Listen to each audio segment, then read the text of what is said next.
Backstage, little girls sat in a row while their moms fixed their ponytails, adjusted bows, sprayed hairspray, and laughed together.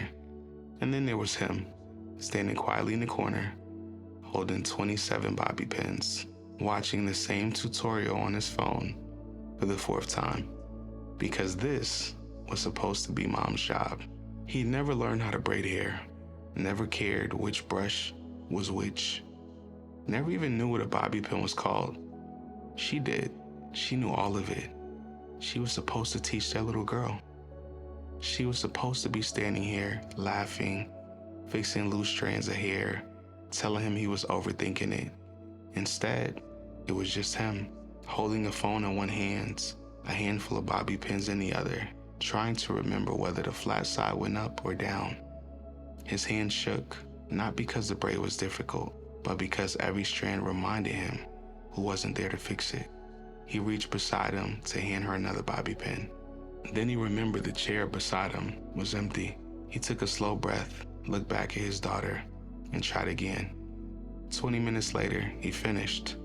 It wasn't perfect, not even close. A few strands had already slipped loose. One side sat a little higher than the other. He looked at it and quietly whispered, "I'm sorry, sweetheart. I know Mommy would have done it better." His daughter walked over to the mirror. She smiled, turned back toward him. "Daddy, I think Mommy would love it." He couldn't answer. He just smiled because for the first time all morning, it didn't feel like he was trying to carry her memory alone.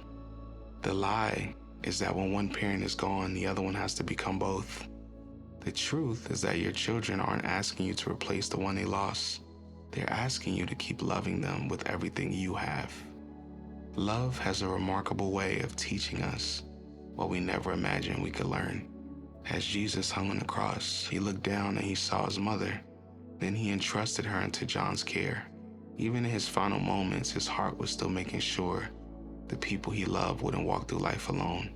God has always cared who stands beside the ones we love.